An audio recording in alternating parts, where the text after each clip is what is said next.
Up, everybody? It's your boy John and Chris back again with a No Name podcast by Card Pantheon. Chris, do you want to say hi to our viewers? Hello. So, viewers, first of all, I need to talk to you about something. Why aren't you subscribing to our freaking podcast? Subscribe! It's so easy. Right? Just click a button, hit the thumbs up, comment down below. Anyway, now that that's out of the way, we have another giveaway. So, Chris, have you seen these before? I have, actually. Yeah, so back in the height of Yu-Gi-Oh's like most popular time when we were kids back in like the early 2000s, late 90s, they thought, hey, everyone's collecting our action figures and our cards. Why not make another game called Hexors?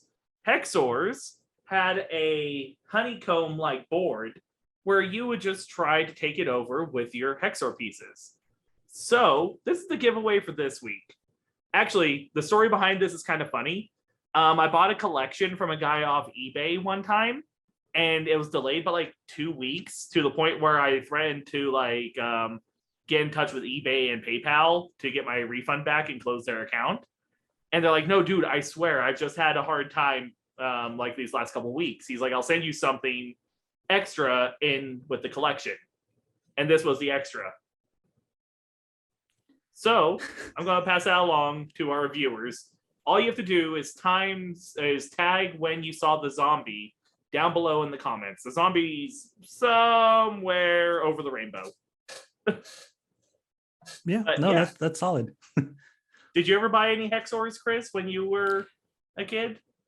No, I don't know. There were so many gimmicks back in the early 2000s between Beyblades and Yo, I love some Beyblades. I love Beyblades. Even when the anime came out, I was like, I don't know if I'm into this. Oh, geez. Did you ever watch Metabots? Oh, God. I don't think I did. But I mean, I'm sure if I looked at it, I could probably be like, oh, I remember. Dude, vaguely. That show was so racist.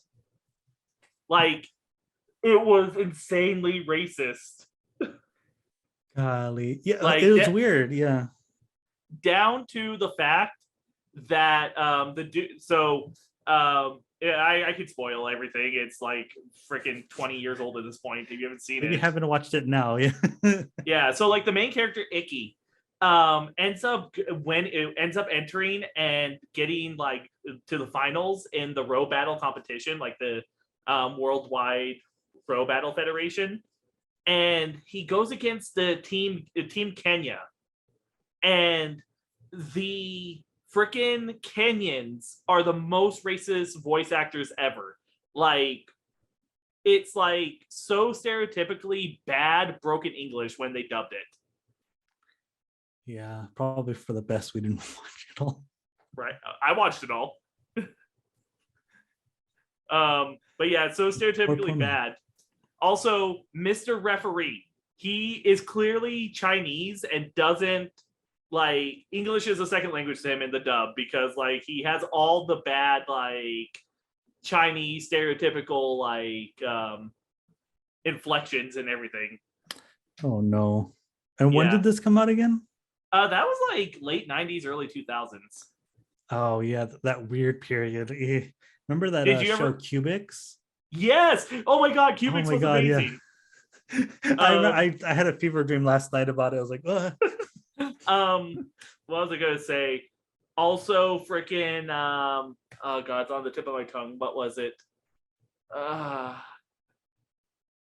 We talked about Beyblades. Oh, did you ever watch Shinzo?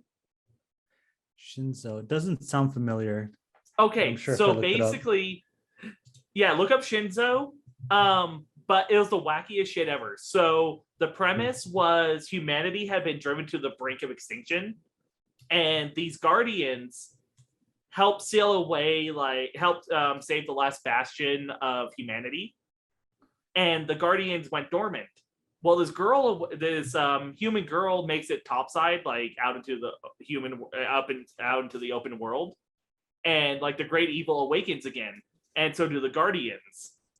and the Guardians have the ability to fuse with one another. So like Shinzo looks like a little boy, basically, and the other Guardians are slightly different. But if they fuse, they can create different combinations, and then if they all fuse together, they create the ultimate like Guardian, basically. Just an But excuse to sell anyway, toys. right? But anyway, the freaking show ended, right? Or the Mhm. season ended. And then the second season was the first season redone in just a different way, literally verbatim. So like, Weird. yeah, it was the wackiest thing ever. And like they had different fusion combinations in season 2. Because like, you know, instead of Shinzo, the boy, being the main fusion body, so everything looked humanoid, he would fuse, the other Guardians would become the base. So like there was like a fat tiger guy, but when he was like fighting, he'd like become very beefy and hulked out, basically. Oh gosh. Yeah, that was another crazy show, dude. The 90s and early 2000s were crazy for anime. Yeah, it sounds like it, man. I mean, there's Monster Ranchers. Did you ever watch Monster Ranchers? was that on 4Kids? That was definitely on 4Kids. And the main character, I can't remember his name, but I had the giant yellow eyeball named Suezo. And the little pink mochi ball. Yeah, then the little pink mochi ball that was named Mochi Mochi. Yeah, I remember the advertisements between the shows. They would get like the voice actor to just like, up next is like. Oh yeah. Oh gosh. Dude, I miss Saturday morning cartoons. Yeah, same here. Honestly, that whole entire like block set of it. Yeah. Yeah, dude. But that actually segueing perfectly into our topics. You can never go back. You can only move forward. And Chris, hobbies and collectibles are going to move forward at some point. And it's kind of terrifying, don't you agree? Yes, we're old men and we hate change. We are. You can tell by my receding hairline and the big, like, clear, like, freaking shiny dome. If you look close, you can see some white hairs in like my beard and stuff. It's kind of hard to tell, but it's like right here. Yeah, my wife is turning me prematurely white. I'm skipping the gray stage entirely. Just leap into it, yeah. Exactly. But so, Chris, what do you think about the future of collectibles? Do you think with the move to virtual reality and more things going digital, do you think there's going to be a movement from physical collectibles to virtual and digital collectibles? You know, I was kind of on the fence when I was thinking about this, honestly, because I know, for instance, like DC had a big push to have a lot of online comics, like a subscription service. And I remember it not doing too hot. And I thought kind of like that was kind of the precipice of things to come, was to try doing an app or to move things online and away from the physical. But if anything has taught me is that the virtual space isn't 100% solid. Mm-hmm. And I like to tend to stick on the idea that if you have it in hand, it's worth a lot more than a digital. Non-stop Spider-Man. Is that J. Jonah Jameson with all his photos? I don't know who it's actually supposed to be. I just really thought this was a cool variant cover, so I picked it up. Oh, yeah. Chris, I really have a problem with these comics. No worries. I mean, again, it's nice to be able to physically hold something, because I mean, how many times has a big website been hacked, or streaming services that come and go, or even regular services? Like if you bought a bunch of games on like the original Xbox and stuff, and that service went down, what I think was a few years ago, like how do you recover that lost media? And that's always kind of a gray area for me. Well, so if it's downloaded already on your system, you can access it. But like if you ever like scramble your hard drive or something, it's just lost forever for the most part. Exactly. That's a very spooky thing for me to think about, especially with a lot of like. Well, yeah. Uh, I will say inversely though, look at Steam. Like Steam's been around for what 20 years now and going strong, that's true. I mean, they kind of have to. They're pretty much printing money. right? Like I'm But not even sure what I would do. Like I don't even play my Steam games, but well, I mean, earlier podcast we looked up the value of my Steam account, and it was like in the thousands. yeah, but for every Steam, there's an Ouya. You know what I mean? Oh, dude. And if that doesn't, cement that case, yeah, for every good thing, there's always a negative thing. But I mean, to your point too, I mean, you lost how many collections and fires? I mean, unless you like fireproof every all your collectibles, it's a little bit harder. So I don't know. I'm kind of on the fence about the whole thing. What about you? Well, not to mention, to your same point, in theory, virtual space doesn't deteriorate. Like if I buy a virtual game, as long as the service is still active, there's no chance of me scratching the disc beyond playability. Mhm. Like I'm sure you've had this experience. How many games have you lost due to them like skipping or being overplayed, that sort of thing? Yeah, I have two of the GameCube games that like will no longer. It doesn't even register that I put anything in. It's like, please insert a disc. Like, for real? Yeah. No, but I mean, like, so, counterpoint to it, it's like digital stuff doesn't become older in theory. It would be interesting if they did kind of like what Pokemon does, where you can buy a physical pack and then get a key card for, you know, an online portion, the online portion for the game. Like Hmm. that would be kind of a cool thing that I can see being kind of a bridge between essentially. Yeah, But yeah. But I mean, like, so in theory, let's play a what if game. So the human population is ever expanding, correct? mhm, Earth's landmass in theory is not expanding as quickly, correct? sure. So we need more and more space to house more and more people, correct? Yeah. So in theory, let's pretend like we don't figure out a way to deal with the space issue. Houses and apartments are going to continuously get smaller and smaller as we need more and more space for people to live. Do you feel like that's a correct assumption? Yeah, unless we start building higher, but even then we will have a limit of how far we can go.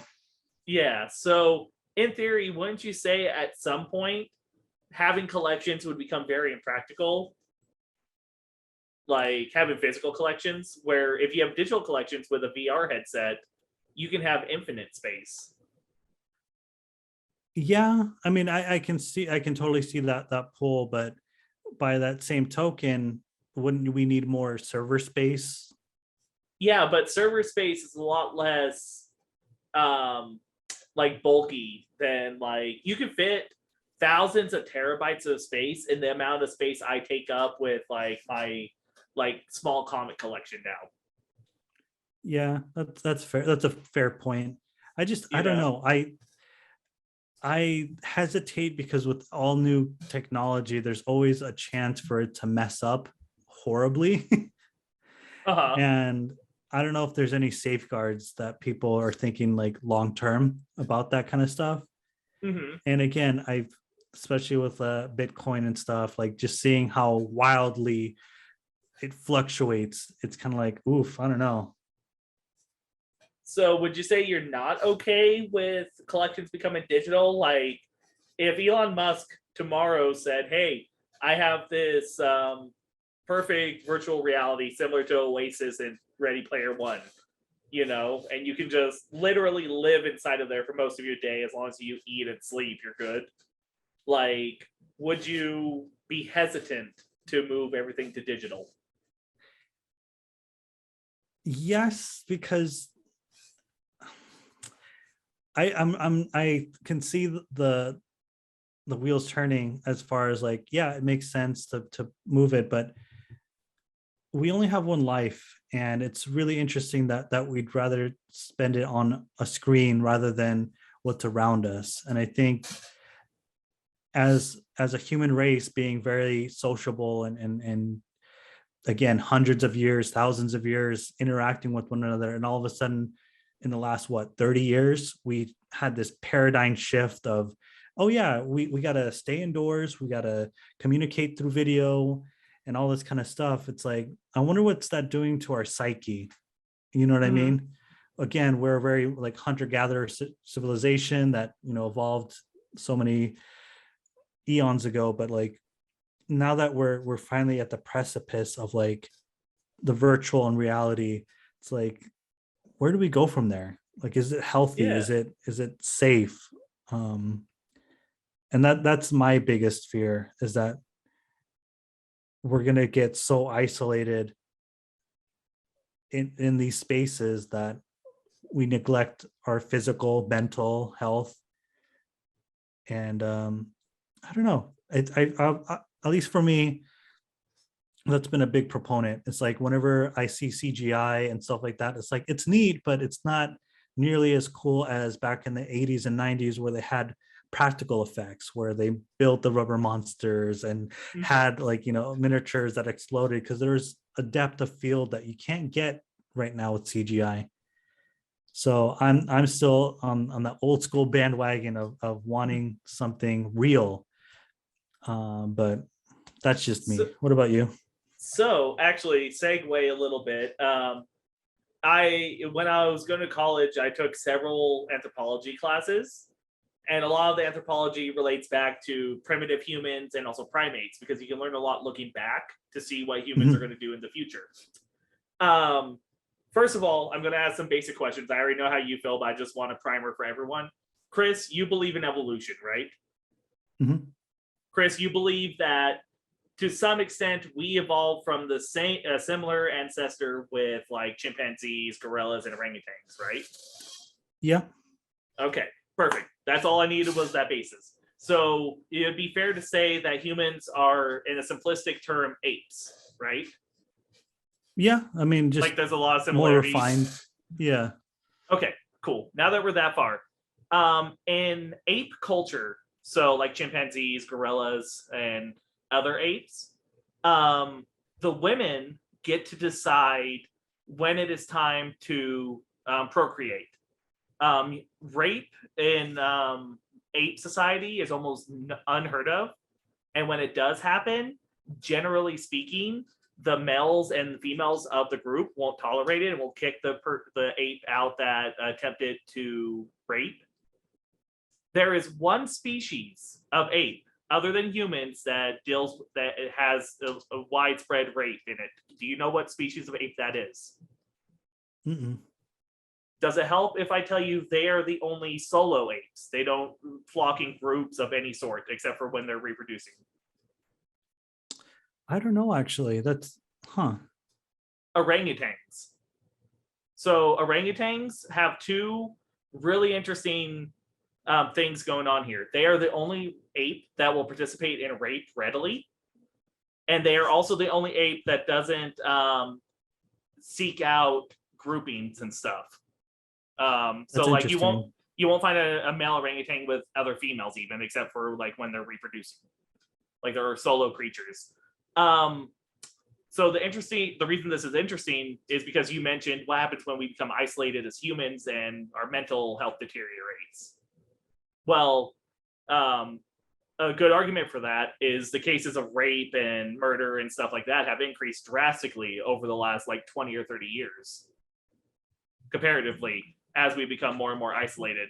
So it's been a long-standing um, theory amongst anthropologists that isolation deteriorates the familial bonds that we should all have as animals in general. Most animals are pack mentality, you know.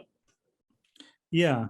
Yeah, exactly. Like certain species, I totally understand, like just the way that they were, brought up and have to deal with their climate and their environment and stuff. But humans, for like the longest time, I mean, we build cities, and all this stuff. And I see like this general decline of people having issues because, again, we forgot how to connect. We forgot how to, say hello and look at people in the eyes. And it's Mhm. interesting. And I can't imagine putting on a VR headset and even moving yourself even further from that. So that kind of moves perfectly into one of our next questions. Do you feel that we lose some semblance of community when we move digitally?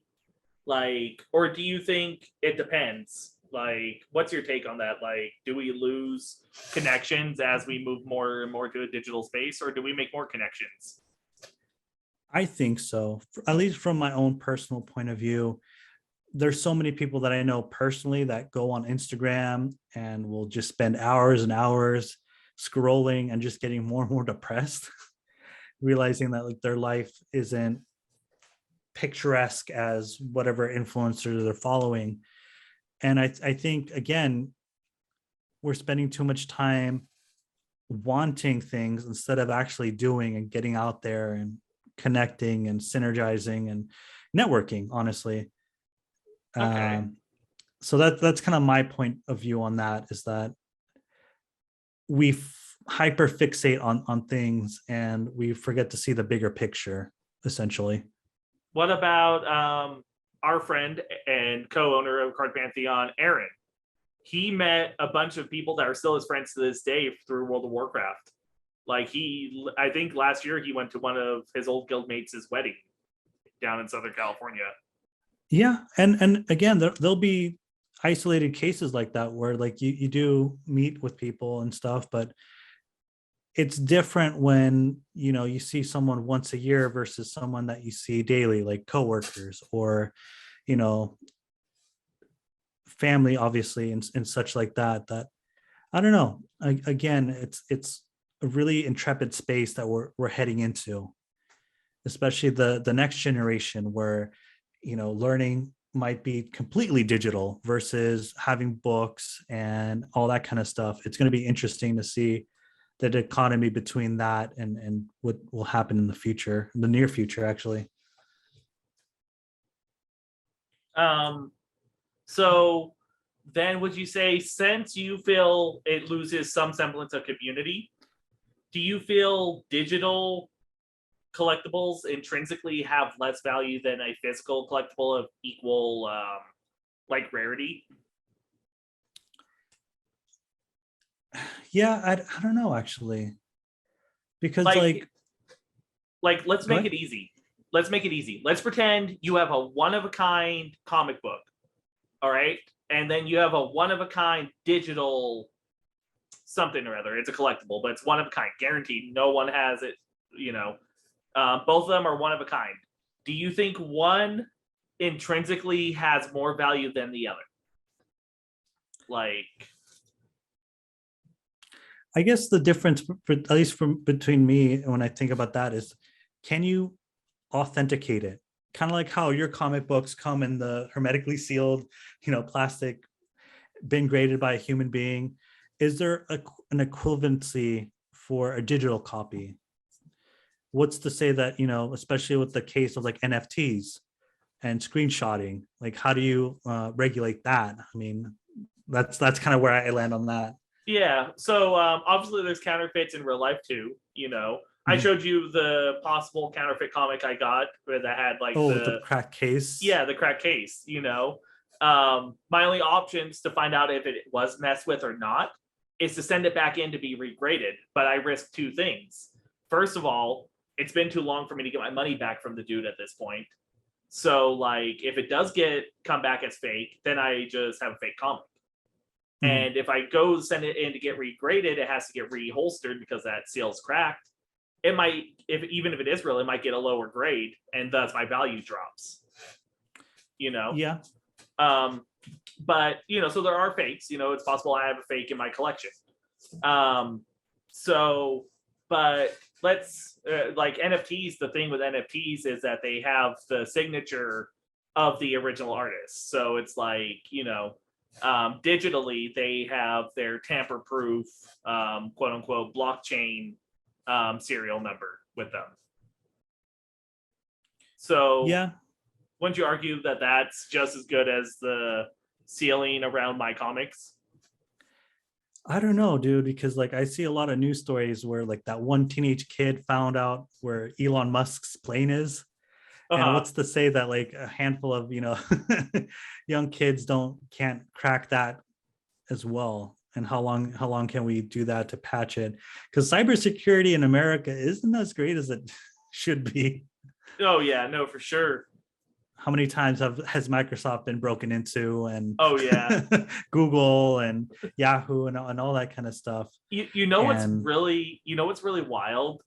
The only thing you ever hear getting broken into is newer sites. Like once things no longer are mainstream, they're starting to get old, or they're not as shiny.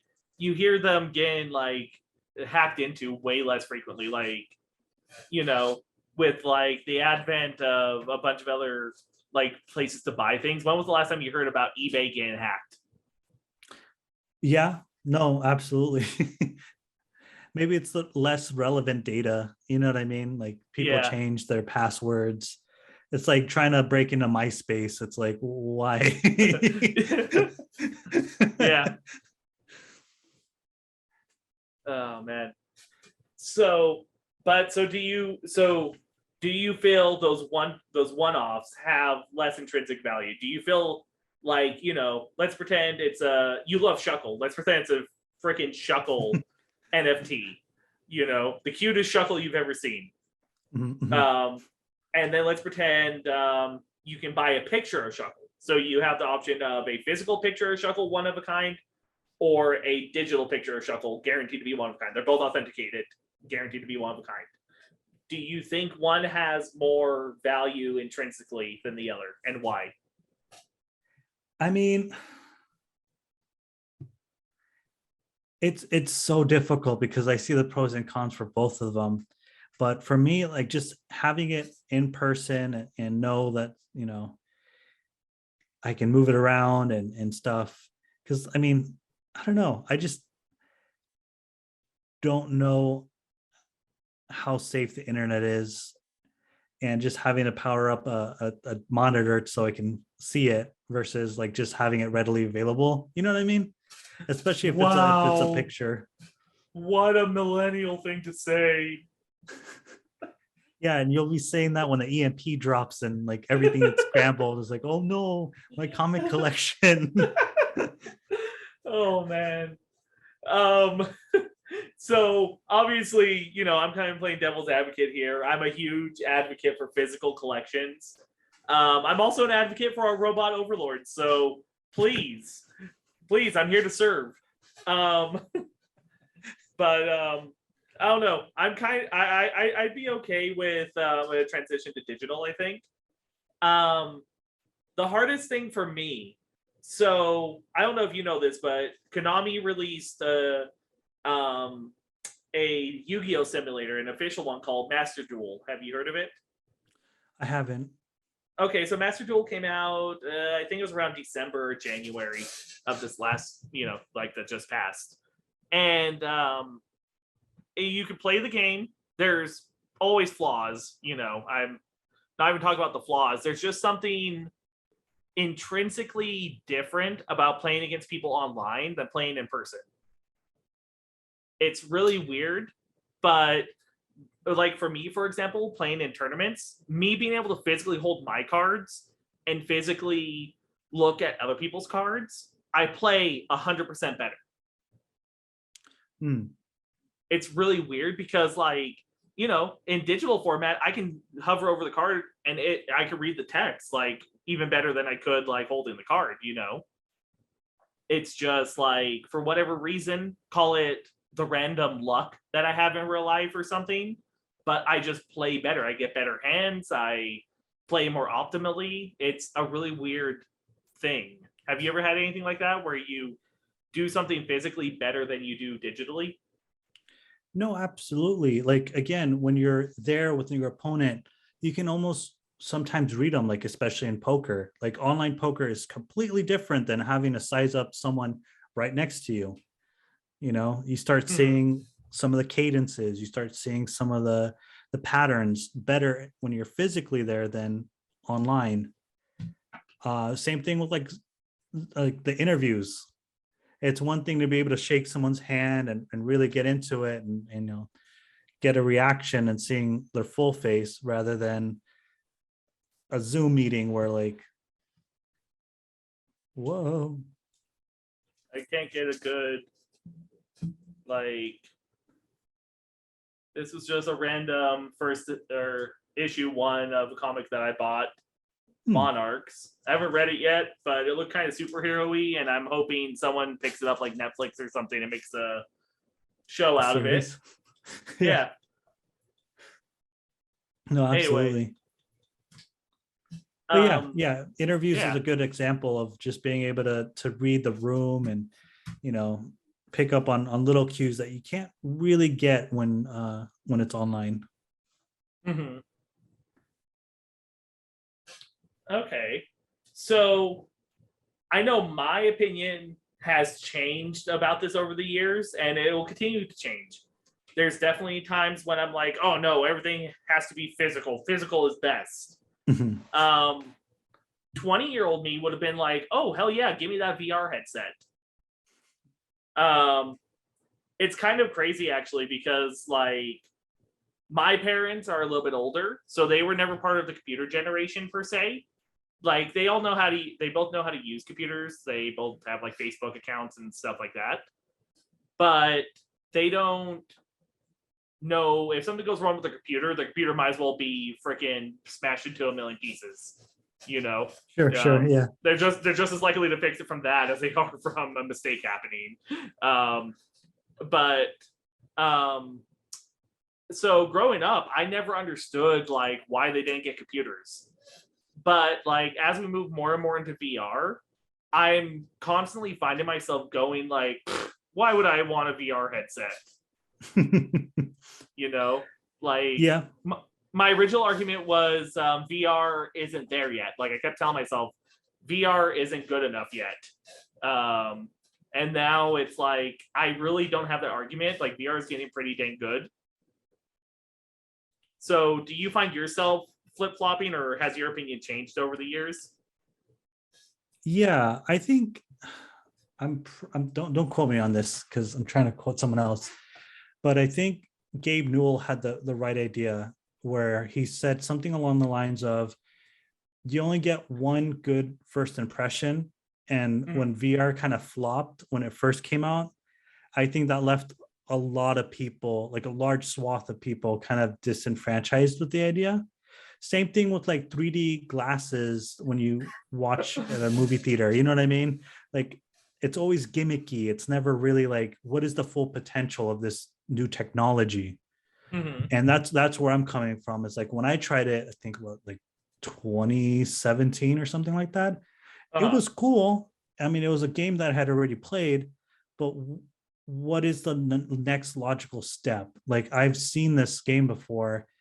Yeah, it's cool that there's a little bit in progress, but it wasn't something that really sold me on, dude, you got to drop $700 right now kind of moment.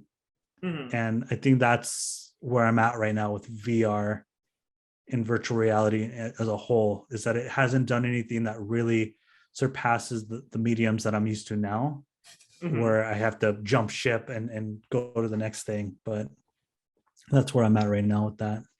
But do you think you'll ever be at the point where you want to jump in and spend $1,000 on VR, or do you think you're going to be like the older generation and be like VR? Like you might get the cheap Chromebook version of VR when it's like there, you know? Yeah, I like to think of it as akin to like the original Game Boy. Like it was revolutionary at the time, but then you look back on it and you're like, I was hoping for like some Tony Stark tech. You know what I mean? Like, oh you yeah, put on the headset, you have little haptic gloves, you can type, you can do things in physical space, you know, like pull up a screen and do all kinds of stuff. But no, it's like, no, you're going to be able to play tennis. It's like, of all this like new technology, this is what we're going to do. All right. it's kind of crazy actually. So during the pandemic, me and Amanda purchased a projector and a projector screen, right? So we had like the theater experience at home. It was funny. I was talking about this today actually with my coworker. He's 25 years old, so only like roughly 6-year difference between me and him. Sure. He kind of snickered and said, "Oh yeah, I do the same thing with my VR headset." Like, and it was really eye-opening because with his money from the pandemic, like financial support, he bought a VR headset. Me and Amanda bought a freaking projector and a screen. But like, Yeah. he's like, my VR has the same a setting that puts you into an IMAX. Yeah, but it's a very solo experience. Mm-hmm. You know what I mean? And again, it just doesn't look cool. Like it just it looks like you have Yeah. like binoculars strapped to your head. I was really hoping for like Google Glass or like an idea You want, where yeah, you want augmented reality, not virtual reality. yeah, I think virtual reality, as cool as it is, it's just the next thing is right around the corner. Mm-hmm. And I'm seeing all this wonderful tech coming out, and it's like, well, might be just kind of like the difference between the Wii U versus the Switch. Like, Uh-huh. yeah, it was technically portable, but the Switch has so much more abilities and things that you can do with it that the Wii U didn't. And that's where I'm kind of at with the VR sensibility You're and waiting that for like thing. VR 2.0 basically to come out. Yeah, where all the bugs are kicked out, and again, something, a piece of software that will really sell me on something, kind of like Apple, where they came out with the iPhone. It's like, yeah, you can have your music, you can have your phone, you can have all this stuff. It's like, wow, this is a product that I really could get behind. And VR, it's like, well, we got games, and you can watch movies. It's like, cool, that's a DVD player, that's my phone. Like, what are you providing me that I can't get anywhere else? And it Mhm. just does, it's not quite there yet. Okay. Then my question is, what would be a selling feature? Like, are you looking for some freaking like Sword Art Online bullshit where you like become comatose in the real world? Do you like jump into virtual life or? I think it has to blend perfectly entertainment and accessibility and things that we really want. So for instance, like if I could get, my phone on a piece of hardware where I can do things and show my friends and be able to you know do a quick email, but also have YouTube going at the same time, like accessibility, entertainment, and still get stuff done. Like I Mhm. think that's like what the BlackBerry did for cell phones, where you could, do all this kind of stuff. I think that needs to be in VR/augmented reality, where like everybody can see it, or you can put a privacy setting on it and be able to do that. Again, very much like Iron Man, where the Mhm. heads-up display he has, where you could do certain things. I think a mobile computer in the terms of that would be that I would buy that in a heartbeat. So I have another question. You've heard? Have you watched Sword Art Online? I've caught glimpses of it. I've never watched the whole series. But you know the basic premise: virtual reality Mhm. helmets that connect to your spine, so like you control the movements. Um, the creator traps you in the game. You die in the game. It sends a Yeah, lethal radio wave down your spine to kill you. the Um, Matrix. Yeah. yeah. So basically, a little after that got released, another creator that was like working in tandem with that creator of Sword Art Online created another show called Excel World, and it's kind of cool because it takes place in the distant future from the events of Sword Art Online, and humanity thinks they've learned from what happened with Sword Art Online and the headsets. So they go from having headsets to having a microchip implanted in your brain, along with a pair of glasses that do augmented reality, like you're saying. The thing is, there's like a game that they play that you can kind of like transport your not your like it doesn't connect to your spinal cord or anything, but like your mental abilities go into the game, and that's fine. Other than people that were Generation One chips have an ability in the game to access overdrive mode because the chips don't have limiters on them from Gen 1 Hmm. chips, microchips. And so they're able to play really competitively in the game, but at the risk of their own life. If they use it too much, they die. So like it becomes like augmented reality became this thing where you can make a lot of money just like a boxer or a football player can, being really good at this game. It essentially becomes a sport. But then there's these Gen 1 microchip users that have an unfair advantage, and a lot of them die because they overuse their overdrive ability. Okay. So are you a little bit like concerned about that possibility, especially since Elon Musk just got the okay to try to find doctors that will do the human testing with microchip implants? Yeah, I don't trust computers that much. If a computer can crash randomly and do harm, then yeah, I would rather have like a battery pack or something that just clips on and just be able to do something like that. But like, Mhm. I mean, I don't feel like it'd be that hard to do like eye tracking Mhm. on a pair of glasses. But once you start inserting things and it starts becoming more of a problem, because now all of a sudden, whenever you go on a flight, you got to make sure you don't hit any magnets or, know, Set yourself to airplane mode. yeah, exactly. And again, it's one of those where I would wait until like generation like 5 where everything was worked out before, like I'm not going to be the first one in line being like, oh boy, I hope nothing bad happens, because that's setting up for a movie right there. So I ask my coworkers this a lot, and so far I've only found one other person that's on board with me. But if you were given the option, so let's pretend you lived out your life, and you're getting ready to die. There's a way to reset your brain. You have all your memories and stuff. You don't lose anything, but your brain becomes healthy, or your brain was healthy. Let's assume your brain was healthy in old age. Okay. Like there was no issues, like no dementia, nothing like that. Would you, if given the option, would you let them transplant your brain into a robot body so you could, in theory, live forever? A robot body. Yeah. I don't know. I think the way humans are created, that 100 years or whatever lifespan we have is probably the right amount. Because like if you kept your memories and stuff, like I guess you could do more, but like after the third or fourth reincarnation of like your body or whatever, wouldn't you be kind of like tired?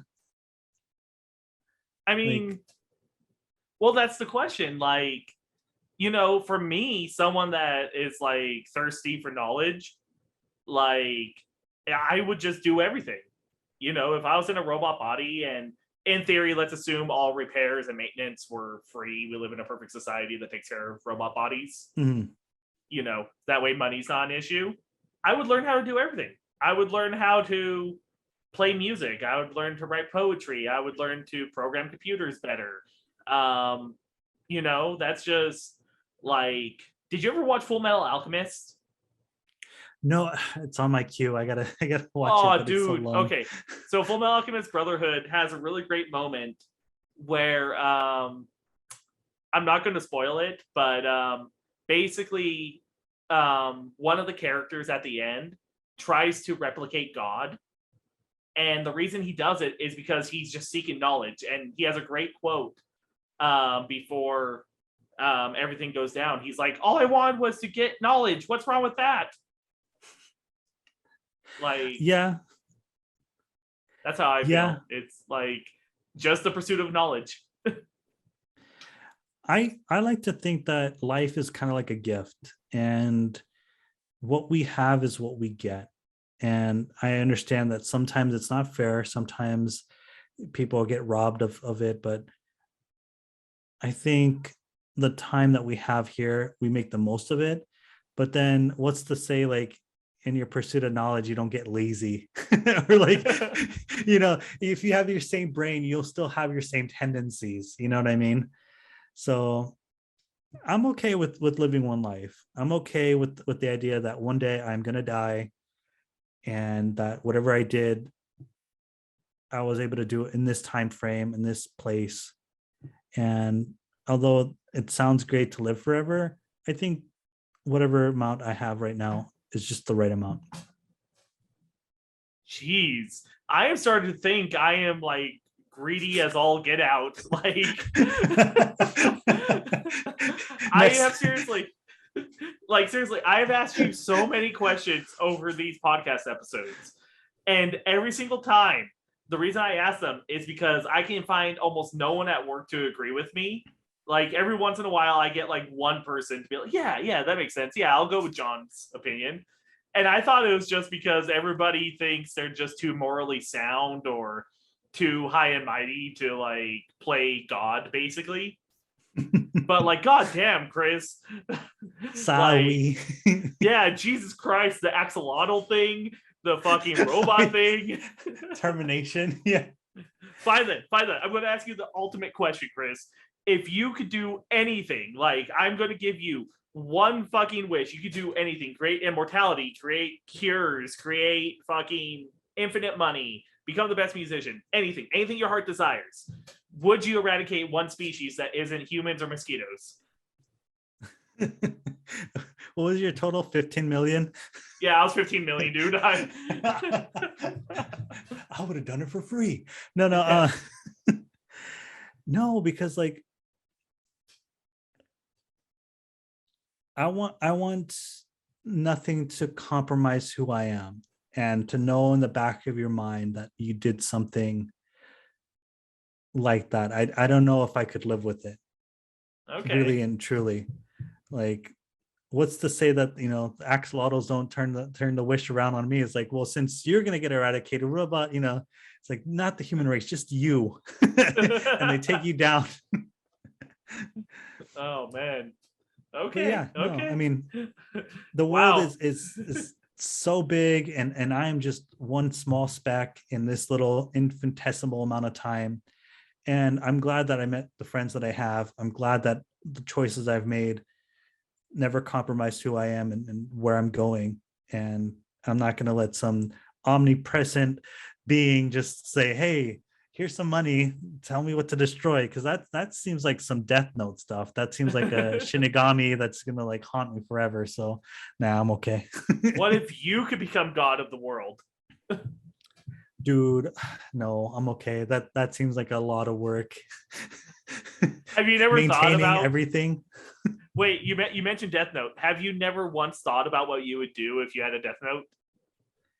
I would have like, yeet, that You would have fucking yeeted the Death Note. Yep. That's not my cup of tea. Because again, like I always think of this like big cosmic karma thing where like the more good you do, the more good you put in, the more good you'll get out. Mhm. And if I start taking that and start moving that balance of everything, what's to say that it's not going to come around and destroy me as a person?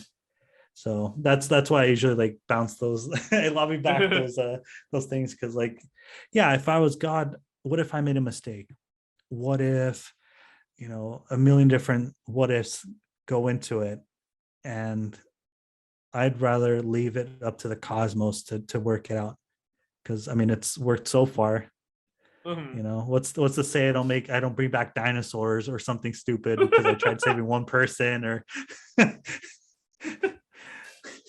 But asteroid maybe hits me or something. Yeah. maybe that's the secret of being God. Maybe you just have to be okay with the outcomes of your decisions. Yeah. Uh yeah, I don't know. It seems like a lot of stuff, and I would hate to be in the middle of that.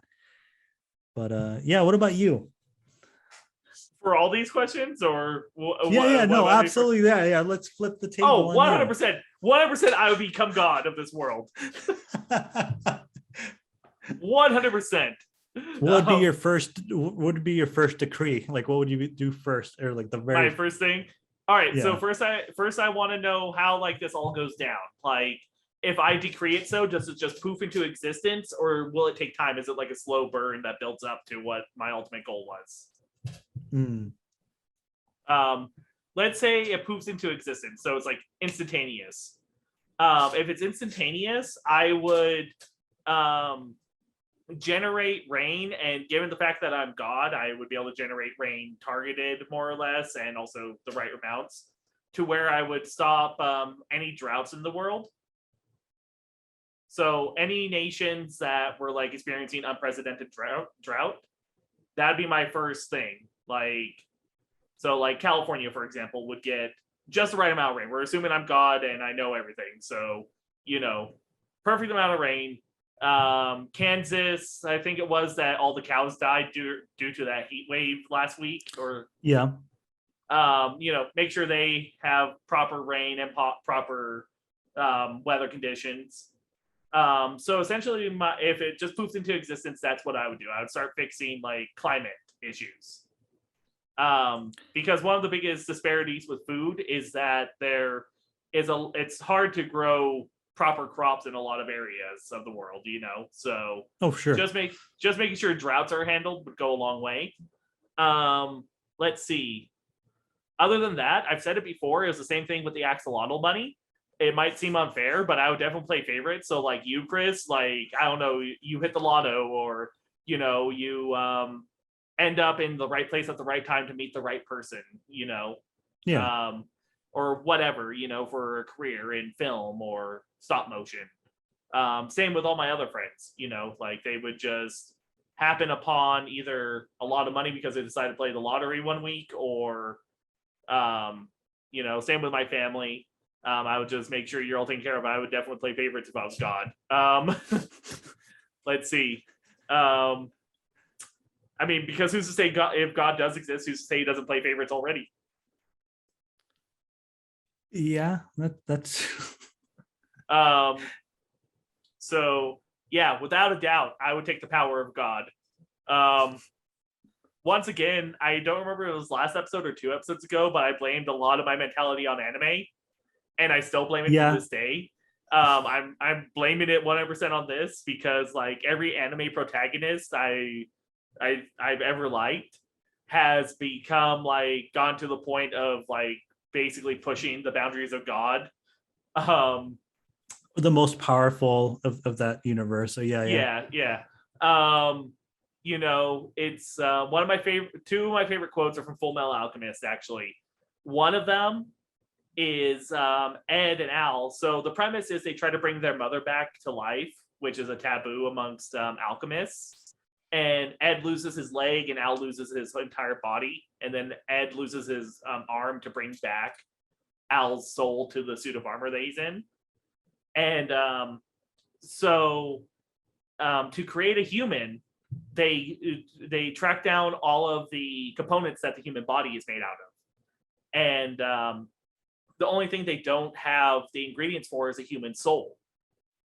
They don't know what the cost of a human soul is, and that's why in the anime no one's been able to bring back a human, because what is the cost of a soul?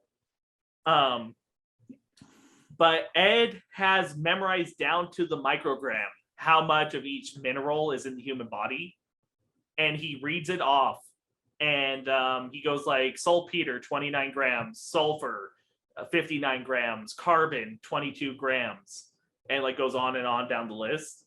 And then he puts it back and he says, as it turns out, humans are made very cheaply. All this can be bought down at the supermarket on a child's allowance.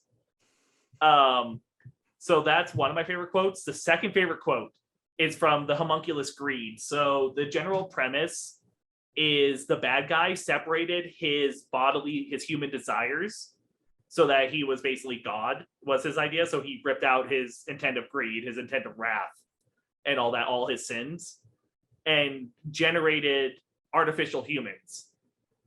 And Greed is the best character ever. Like, so all the other artificial humans fight for the bad guy, like they're his minions. Greed, though, wants everything. He wants power, he wants women, he wants everything.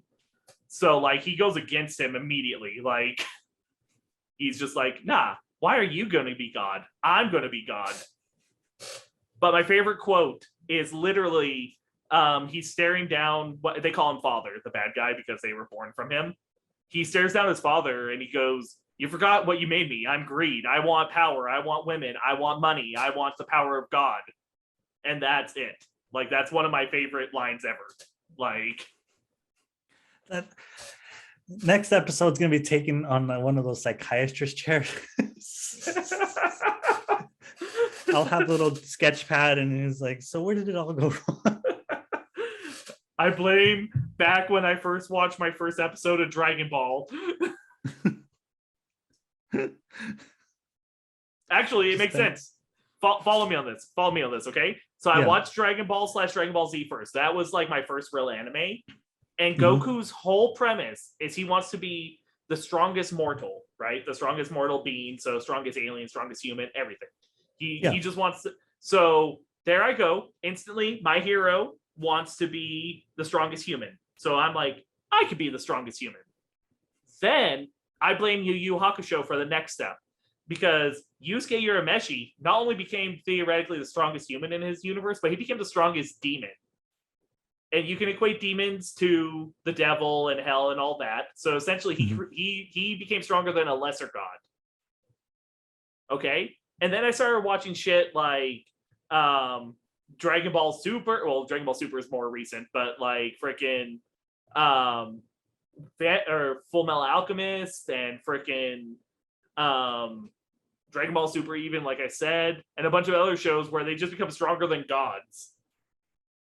You know, so that's the trail I took. Like strongest mortal, strongest demon, strongest god. How does it make you feel? I don't know, dude. Like we could do a whole podcast episode just on anime quotes, I'm sure. Oh yeah, no doubt. Another really good anime quote is during what's that show called?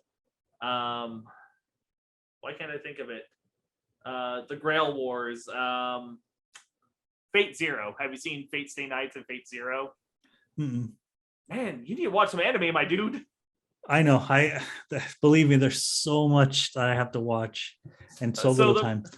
So the premise of this is once every like 50 years or 100 years, I can't remember, there's a thing called the Grail Wars, where these different families of summoners battle it out to see which family is going to control the Grail, and the winner gets one wish. But their gimmick is they can call back legendary warriors from the past. So like the main character is always King Arthur. Like you can call back King Arthur.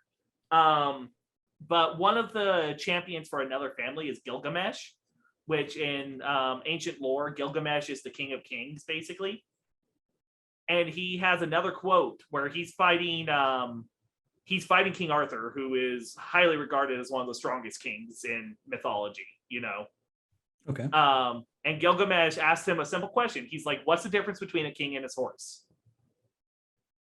And do you have an answer for that, Chris? Like, what if I asked you, what's the difference between a king and his horse? What would you answer? 2 extra legs? No, I don't know. So it's actually, you laugh, but that's pretty much the answer that King Arthur gave. And Gilgamesh tells him no, if their abilities and powers were identical, that what makes the difference between the king being the one riding the horse in the battle while the horse carries the king in the battle is one simple thing: instinct.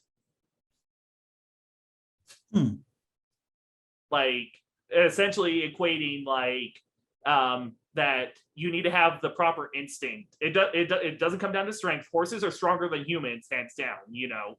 Lions and tigers, stronger than humans, hands down.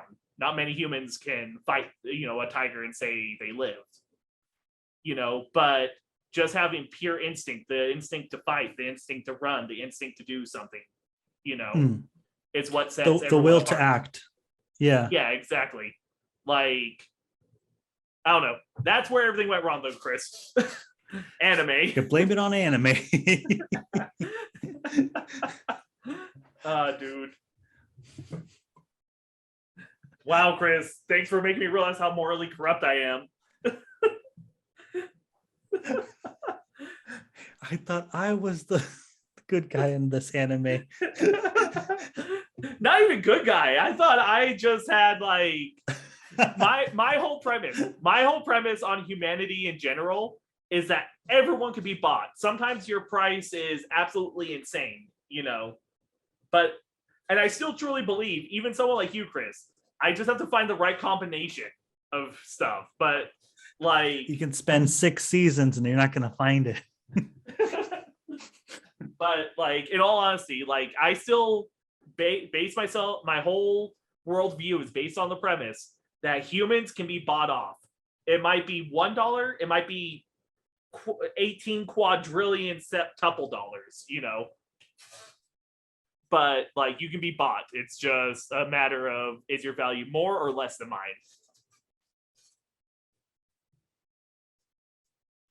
Sure, it's like more than 15 million. You laugh, but I truly believe, Chris, if someone came to you with $15 million, had some sort of, super guarantee that, this money was authentic, it can be authenticated, I think you would at least hesitate for a minute. Like, am I about to kill these axolotls? I'm not saying you would, but I'm saying you would hesitate for at least a couple seconds pondering that. Whatever you say to keep you to go to sleep at night, John. I know you do it. He's got to do it. Oh no, dude.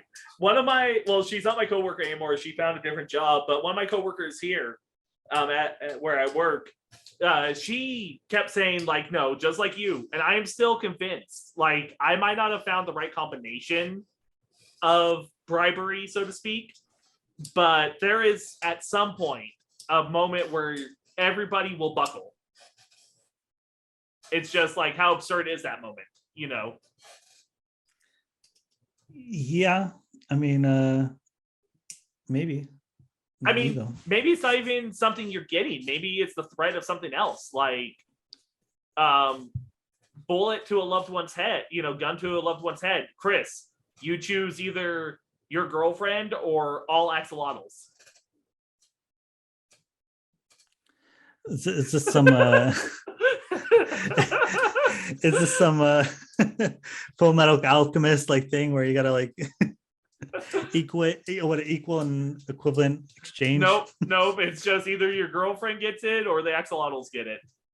There's no way to link it back to you. Like I said, you're completely impervious to anything happening to you because of this. Nah, man. I mean, I'd rather take it out on myself than anyone else. Because again, like, we don't know what's gonna happen. Like, if axolotls are like the end all be all of figuring out how to cure dementia or something else down the line. I mean, let's assume. All right, I'm making it even easier. I just need to know. All right, so you have to choose between girlfriend or axolotls. All right, there's no way for it to be traced back to you. Nothing bad will happen to you. And also, anything that axolotls will have provided, let's pretend another animal takes their place.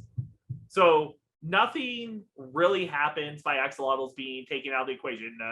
Let's pretend they're predators, find a different food source 100% instantaneously, because this guy's God and can do that, Let's just assume axolotls just no longer exist.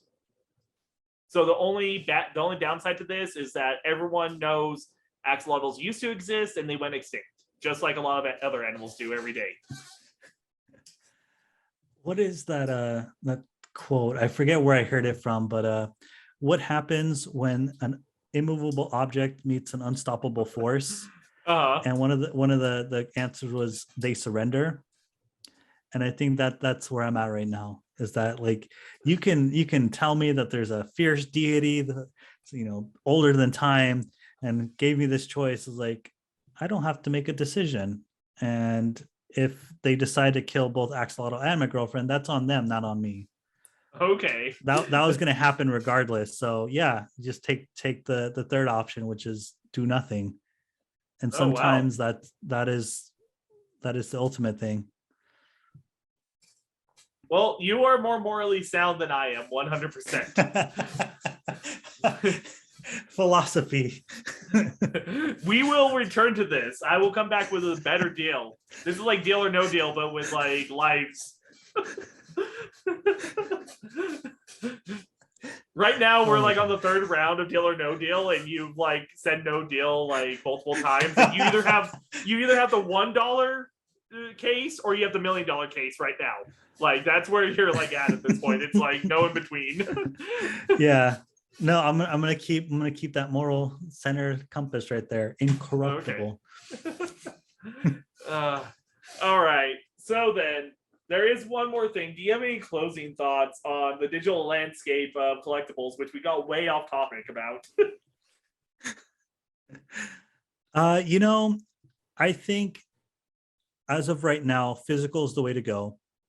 If and when digital can offer something that physical can't and can 100% secure it and monetize it and make sure it's like steadfast, then maybe.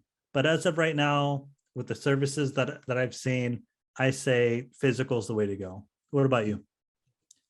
So I'm still torn. Right now, I'm a big proponent of physical, but that's just because I have a lot of physical crap around. Uh-huh.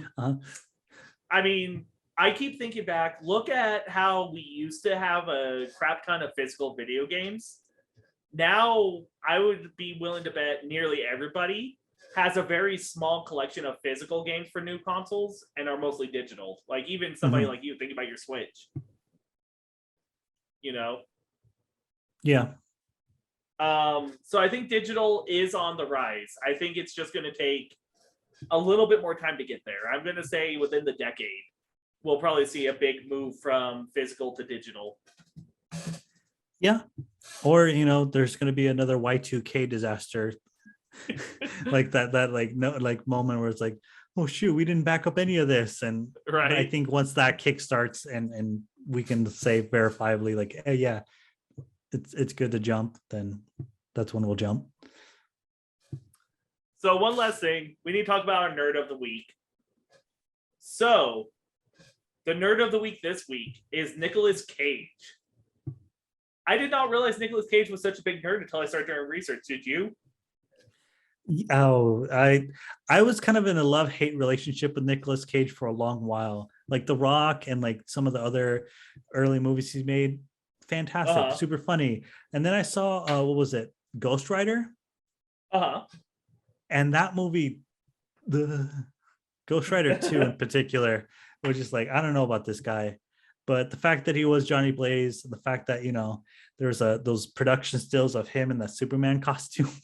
I was like, oh man, the 90s were a weird place. Oh, 100%. Well, the one thing that I didn't know was that he named his son Kal-El, which is the name of Superman's son. Or Superman's dad, right? Yeah, Jor-El was his dad, and then Kal-El is Superman. Superman, yeah, that's what it is. Okay, yeah. Like, so that's crazy to me. I want to know how these motherfuckers, him and freaking Robin Williams, get away with naming their kids these fucking names. I suggested Goku one time to my wife, and I am not allowed anywhere in the delivery room when the baby's born now, just in case I find a way to convince the nurse to write down Goku. Like, one time I joke about it. Yeah, first name Son, last name Goku, or middle name Goku. Yeah. No, that's awesome. Like, again, from his really bombastic things to like his meme ability is way up there, man. Nicolas Cage. And the other kind of cool thing, actually, I wanted to look this up while we were on podcast, but I didn't know Nicolas Cage made a comic book. Oh, I didn't know that either. Yeah, he's created his own comic along with his son called Voodoo Child. So we are going to look up Voodoo Child on eBay right now. And let's see. Just promise me you won't buy it. I'm probably going to buy it, actually. If I find it. Voodoo Child comic Nicolas Cage. Yeah, that's super interesting. Like God, I'll never forget his role in Con Air, where his like accent would come in. He had like a southern accent for like the first 10 minutes of the movie, and then it like You shut your fucking whore mouth. Con Air was a brilliant movie.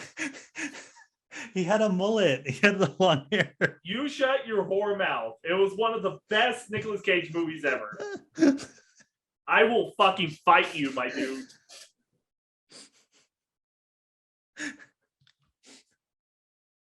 Okay, let's my God. see here. I hope you know that's going in the thumbnail. What? him stepping off the bus and his hair just blowing back. That's gonna be in the thumbnail. I guarantee you. Oh geez. Okay, let's see. Let's see here. Oh man, this came out in 2007. All right, here, hang on. I have to share my screen. Oh my God. All right. Do you see my screen? Yes, I do. You see Voodoo Oh, that's not Child bad. right here? Let's see.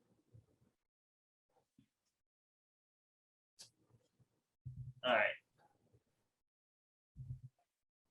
Place bid. $1.01. We're going to do $8. All right. I'm highest bidder. Okay. So, see, I'm the highest bidder. I have now bid on Weston Cage and Nicolas Cage's Voodoo Child.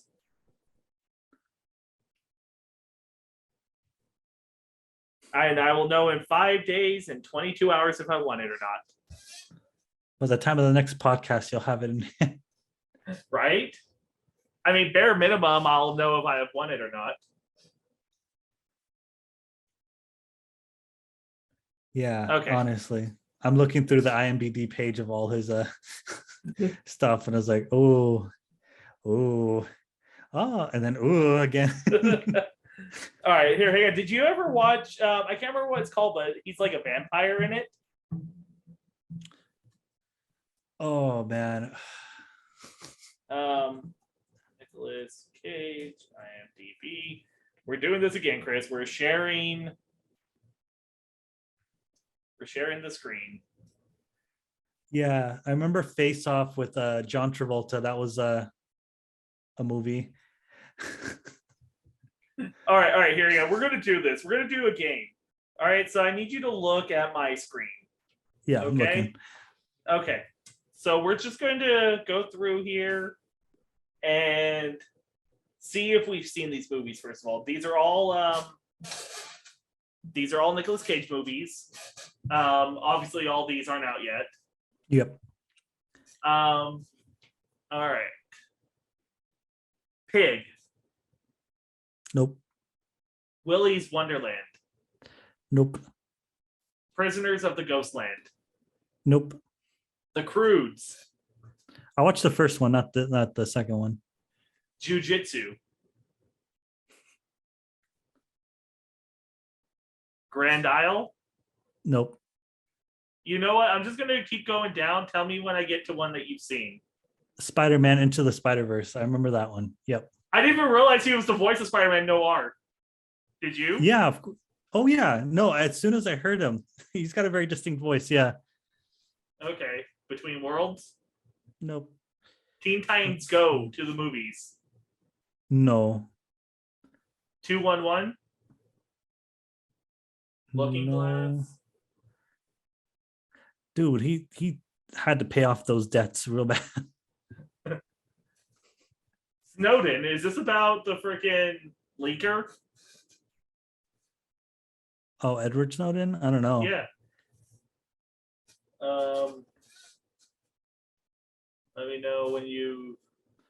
I watched The Croods, Ghost Rider. Yeah.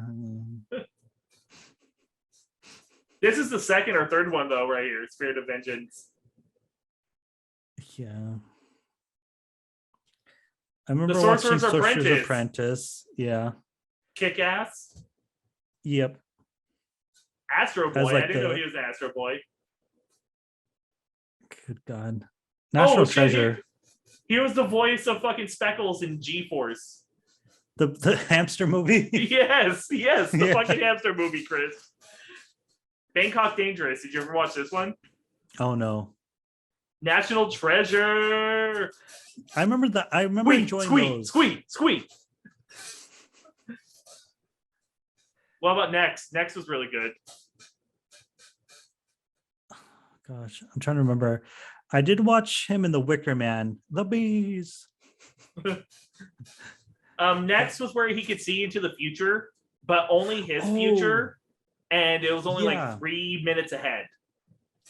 Yeah, he was like in a casino, and then like there was a shootout towards the end. Yeah, exactly. Grindhouse, The Wicker Man. Oh, he was in the Ant Bully. I didn't realize he was the voice of Zoc. because that movie zocked. I mean, he's been in a lot of things, but I don't know, man. Just the way he acts, it's very. The only way to describe it is very Nicolas Cage. There's only one. The greatest movie.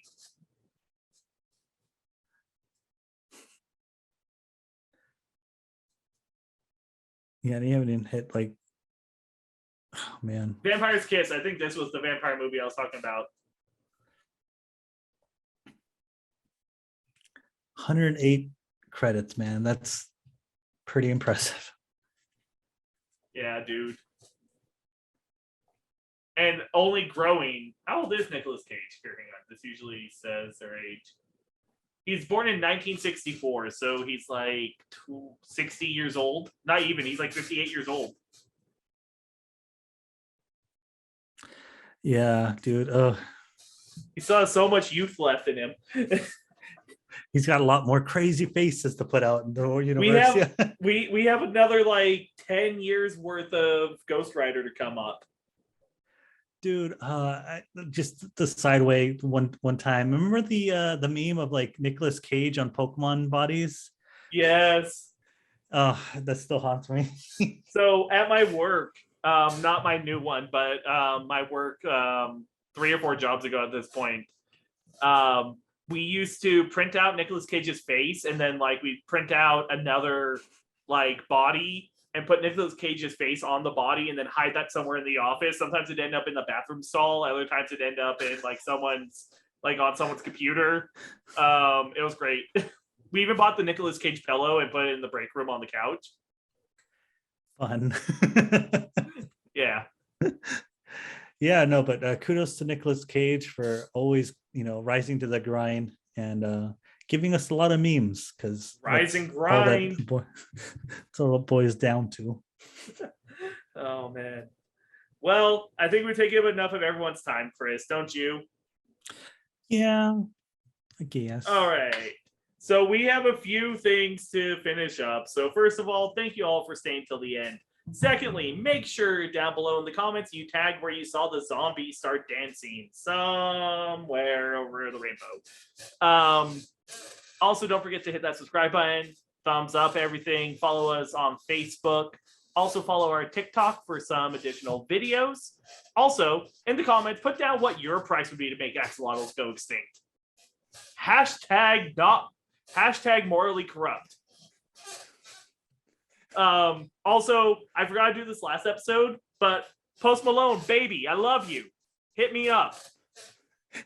I just want to just go boopy and like grab his little cheeks. Right?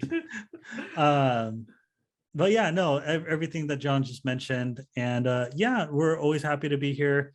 Glad that you guys could, take the time and listen.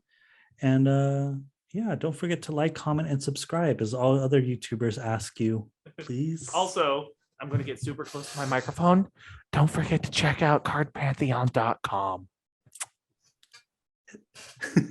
little kiss goodbye. Peace out.